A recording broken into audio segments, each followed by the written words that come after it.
કાત્વા મુકુંદ મહતી કુલશીલ રૂપમ વિદ્યા વયો દ્રવિણધા વિરાત્મતુલ્યમ ધીરાપતિમ કુલવતી નવૃણીત કન્યા કાલે નૃસિંહ નરલોકમનોભિરામમ.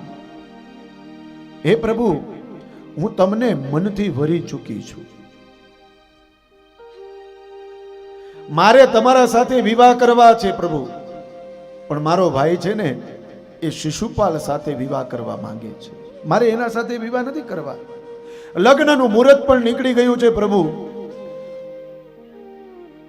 તો પ્રભુ, તમને એક કરબદ્ધ પ્રાર્થના છે. કઈ? ધીરાપતિમ કુલવતીમ નવૃણીત કન્યા કાલે નૃસિંહ નરલોક મનોભિરામમ. સિંહનો ભાગ શિયાળ ન લઈ જાય પ્રભુ, એનું તમે ધ્યાન રાખજો. કેટલો સરસ મજાનો અર્થ બતાવ્યો છે. આજે ભગવાન દ્વારકાધીશને સિંહ કહી દીધા છે કે તમે સિંહ છો. કાલે નૃસિંહ, નૃસિંહ એટલે કે સિંહ છો. નરલોક મનોભિરામમ.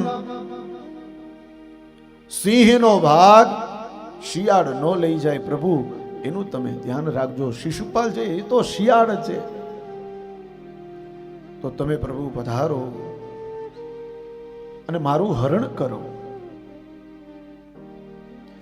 તનમે ભવાન ખલુ વૃત પતિ રંગ જાયા મામાર માતમાર પિતશ્ચ ભવતોત્ર વિભો વિદેહી. તનમે ભવાન, મેં તમને મનથી પતિ માની લીધા છે. અને મનથી પતિ માની લીધા છે એટલે તમે સમજી શકો છો પ્રભુ. બીજું, મારા માતા, મારા પિતા, એને પણ ખબર છે કે મને તમે પ્રિય છો, હું તમને ચાહું છું. તો હે પ્રભુ, આપ મારું હરણ કરો. મહાવીર ભાગ ભમી મર્ષતુ ચેત્ય આરાત ગોમાયુવન મૃગપતિર બલિમંબુજાક્ષ. પ્રભુ, આપ તો વીર પુરુષ છો. મને વિશ્વાસ છે આપ મને લેવા આવશો.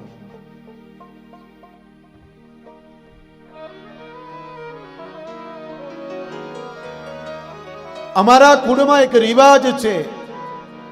આખા પત્રમાં લખી દીધું છે કે આ તારીખના, આ તિથિના, આ સમયે મારા વિવાહ છે. પ્રભુ, આપે આવવાનું છે, પણ ક્યારે આવવાનું છે એ પણ બતાવ્યું છે.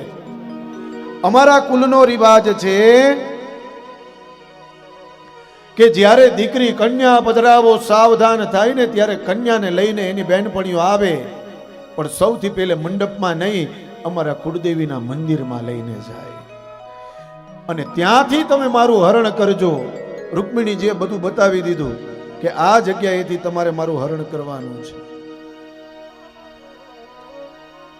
મામ રાક્ષસેન વિધિનોદ વહ વીર્ય શુલ્કામ. રાક્ષસ વિધિથી લગ્ન કરવાના, એટલે હરણ કરીને. કઈ જગ્યાએથી? તો કે અમે જગદંબાના મંદિરમાં દર્શન કરવા જાય ને ત્યાંથી. આખો પત્ર ભરસભામાં વાંચ્યો છે. ભાગવતજી પણ પ્રમાણ આપે ને હજી પણ તમે જ્યારે દ્વારકા જાઓ ને ત્યારે જોજો, દ્વારકાધીશના મંદિરમાં દ્વારકાધીશની સામે નિત્ય આ રૂકમિણીજીનો પત્ર હજી પણ વચાય છે. હજી વચાય છે. આ પ્રેમ પત્ર છે સાહેબ.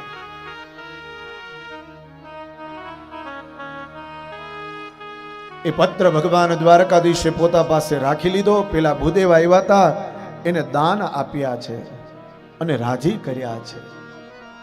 એને વંદન કર્યા, ભૂદેવને વિદાય આપી. ભૂદેવ ગયા વિદર્ભ દેશમાં. રૂકમિણીજીના ચરણોમાં વંદન કર્યા અને કહ્યું કે હે માં જગદંબા, તમે જે પ્રમાણે કહ્યું હતું એ પત્ર મેં ભગવાન દ્વારકાધીશને સમર્પિત કરી દીધો છે, આપી દીધો છે. ધીરે ધીરે ધીરે સમય જવા લાગ્યો. લગ્નનો દિવસ આવ્યો છે. ભગવાન દ્વારકાધીશને ખબર પડી ગઈ આજનો દિવસ છે અને મારે જવાનું છે રૂકમિણીનું હરણ કરવા. સૈન્યને લઈને નથી જવું, મારે એકલાએ જવું છે. વીર પુરુષ એકલો જાય હરણ કરવા માટે, કોઈને સાથે ન લઈ જાય. દ્વારકાધીશ રથ લઈને તૈયાર થયા છે. આ બાજુ શિશુપાલની જાન આવી છે આ રૂકમિણી સાથે વિવાહ કરવા માટે.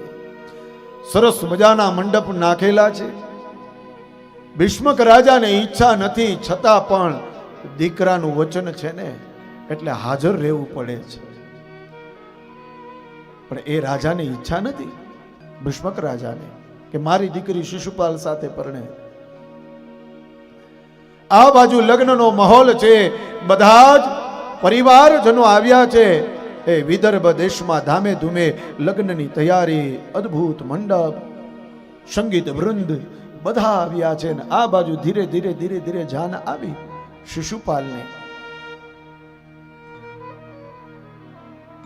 અને આ શિશુપાલને પણ ખૂબ જ આનંદ છે કે આજે મારા લગ્ન થઈ રહ્યા છે. એક કોરથી એને આનંદ છે અને એક કોરથી થોડો એને ડર છે. કારણ ડરનું બોલે એના જ મિત્ર રૂકમૈયાએ કહ્યું હતું કે મારી બેનને વાલો દ્વારકાધીશ છે. એ દ્વારકાધીશનું નામ પડેલું ને એટલે શિશુપાલને થોડો ડર પણ છે કે એ આવીને હરણ નો કરી જાય રૂકમિણીનું. વરની પૂજા થઈ, વરનું આગતા સ્વાગતા થઈ, વરને મંડપમાં બેસાડ્યા, વિષ્ટર અપાણા, મધુપર્ક અપાણા, વરની પૂજા થઈ અને પછી અંતરપટ નાખ્યો વચ્ચે. અને ગોરબાપાએ કહ્યું કન્યા પધરાવો સાવધાન. અને આ બાજુ જગદંબાને લઈ અને આજે એની બેનપણીઓ લઈને આવે છે, માં રૂકમિણીને લઈને. પણ એના કુળનો રિવાજ પ્રમાણે એ રૂકમિણીને લઈને સૌથી પહેલે માતાજીના દર્શન કરવા માટે લઈ જાય છે. મંદિરમાં પહોંચ્યા રૂકમિણી, વંદન કર્યા છે જગદંબાને. અને વંદન કરતા કરતા કહ્યું કે હે માં, આજે મારી પ્રાર્થના તારે સાંભળવાની છે. હર હંમેશ ત્યારે મારે તકલીફ પડે, મુશ્કેલી પડે ત્યારે તમે મારી પ્રાર્થના સાંભળો છો. આજે પણ મારી પ્રાર્થના તમારી માં સાંભળવાની છે. કઈ પ્રાર્થના? બોલે હું મનથી દ્વારકાધીશને વરી ચૂકી છું. મારી ઈચ્છા એવી છે કે મારા વિવાહ દ્વારકાધીશ સાથે થાય. હજી સુધી મને લેવા નથી આવ્યા. મેં એને કહ્યું હતું કે મારું હરણ આ જગદંબાના મંદિરે હું દર્શન કરવા જાઉં ને ત્યાંથી કરવાનું છે, પણ હજી આવ્યા નથી. પણ માં, હું બહાર નીકળું ને એટલે દ્વારકાધીશ સામે ઊભા હોય અને મને લઈ જાય, બસ મારી એ ઈચ્છા છે. અને જગદંબાને પ્રાર્થના કરો ને ત્યારે જગદંબા છે ને એ પ્રસન્ન 100% થાય.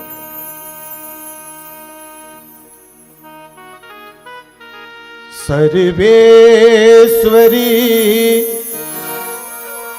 જગદીશ્વરી, સર્વેશ્વરી જગદીશ્વરી, એ ત્રિલોક મહેશ્વરી, એ ત્રિલોક મહેશ્વરી, એ ત્રિલોક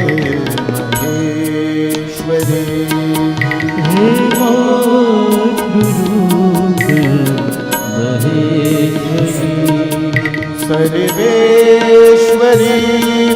જગદીશ્વરી, સર્વેશ્વરી જગદીશ્વરી, સર્વેશ્વરી જગદીશ્વરી, સર્વેશ્વરી જગદીશ્વરી, હે ત્રિલોક મહેશ્વરી, હે ત્રિલોક મહેશ્વરી, મમતામયી કરુણામયી, મમતામયી કરુણામયી, મમતામયી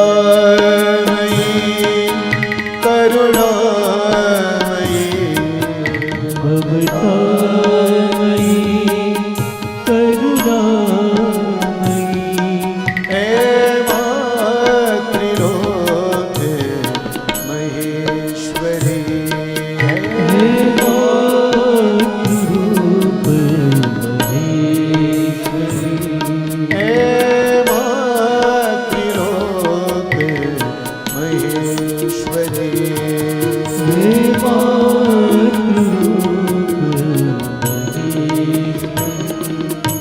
આજે જગદંબાને પ્રાર્થના કરે છે ને સ્તુતિ કરે છે, અને ત્યારે એ જ સમયે એ જગદંબાના મસ્તક ઉપર જે પુષ્પ હતું એ પુષ્પ પડ્યું છે આજે રૂકમિણીના મસ્તક ઉપર. અને ત્યારે રૂકમિણીને ખબર પડી ગઈ કે જગદંબા મારી સાથે છે, માં આજે મારી સાથે છે, એટલે મને કોઈ વાતનો આજે ડર નથી. આજે કૃષ્ણ આવશે, દ્વારકાધીશ આવશે ને મારું હરણ કરશે, મને લઈ જશે.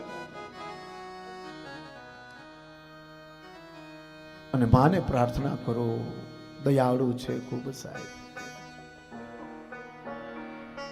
ન તાતો ન માતા ન બંધુર ન દાતા ન પુત્રો ન પુત્રી ન ભૃત્યો ન ભરતા ન જાયા ન વિદ્યા ન વૃત્તિર્મમેવ ગતિસ્ત્વં ત્વમેકા ભવાની. ગતિસ્ત્વં ત્વમેકા ભવાની. ગતિસ્ત્વં ત્વમેકા ભવાની.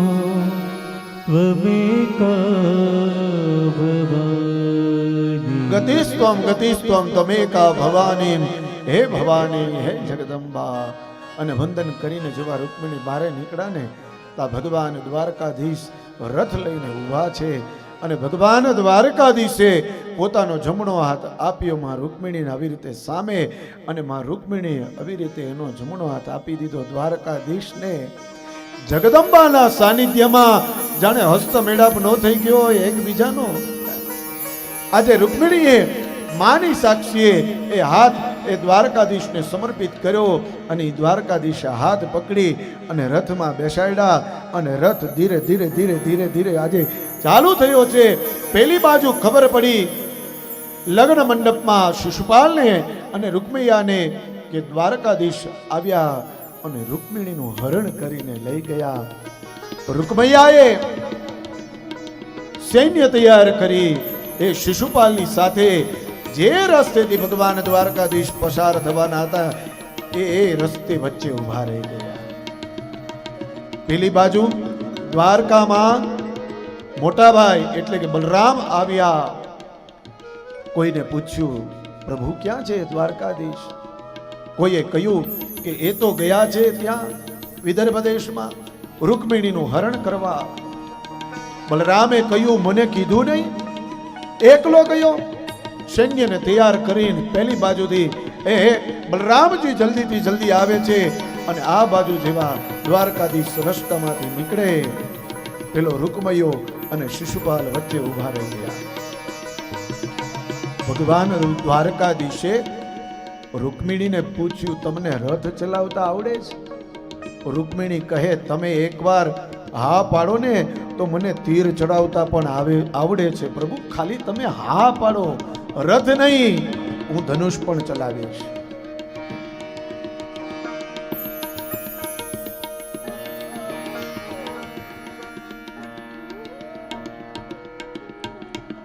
ભગવાને કહ્યું આપ રથ ચલાવો. રથ ચાલ્યો છે, અને આ બાજુ ભગવાન દ્વારકાધીશ એક એક પછી એક એક બાણ ચલાવે છે અને યુદ્ધ કરે છે. એક એક સૈન્યને મારવા લાગે, અને પેલી બાજુથી દ્વારકાથી ભગવાન બલરામજી પણ પધારી ગયા સૈન્યની સાથે. અને ત્યારે બલરામે કહ્યું કે પ્રભુ આપ હવે યુદ્ધ ન કરો, આપ તો વરાજા છો, આપે યુદ્ધ ન કરાય, આપ ઉભા રહ્યો, યુદ્ધ અમે કરશું. અને પછી દ્વારકાના સૈન્યએ યુદ્ધ કર્યું છે. બે જણ બૈચા, એક શિશુપાલ અને એક રૂકમૈયો. શિશુપાલને એમ થયું હવે અહીંથી ભાગી જવું જોઈએ, એટલે એ પણ ભાગી ગયો.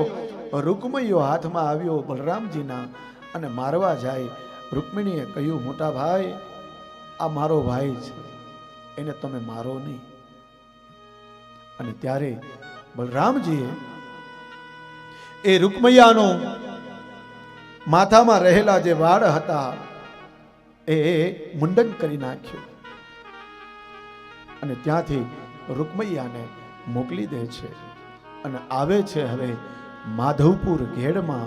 અને માધવપુર ઘેડમાં આવી અને આજે કૃષ્ણ અને રૂકમિણીના વિવાહ થાય છે. માધવપુર ઘેડમાં ગયા છો તો એ જગ્યાએ ભગવાનના લગ્ન થયા છે અને પછી સરસ મજાના માં રૂકમિણી તૈયાર થયા છે. આ બાજુ ભગવાન દ્વારકાધીશ તૈયાર થયા છે અને આજે અદ્ભુત મંડપ માધવપુર ઘેડમાં બંધાણો છે. ભગવાન દ્વારકાધીશ આવ્યા, એની આગતા સ્વાગતા થઈ છે. મંડપમાં આવ્યા, વિસ્તરો અપાણા, મધુપર્ક અપાણા, અદ્ભુત એવા વેદોના મંત્ર બોલાય છે, સરસ મજાના પુરાણોના મંત્ર બોલાય છે અને ભગવાન દ્વારકાધીશ અખિલ બ્રહ્માંડનો નાથ આજે માંડવામાં પરણી રહ્યો છે. દેવતાઓ બધા આવ્યા છે આ લગ્નમાં, સપત્નીક બધા આવ્યા છે અને એટલું અદ્ભુત વાતાવરણ બન્યું છે. અને પછી અંતરપટ નાખ્યો અને ભૂદેવ બોલ્યા, કન્યા પધરાવું સાવધાન. અને આ બાજુ રૂકમિણીને લઈ અને આવે છે અને રૂકમિણીજી કેવા લાગે છે, કેવો સુંદર શૃંગાર કર્યો છે. કોઈ કવિએ એના શબ્દોમાં લખ્યું છે. આજે ભગવાન દ્વારકાધીશના અને મા રૂકમિણીના વિવાહ થયા છે. ધામે ધૂમે અદ્ભુત આનંદ થયો છે.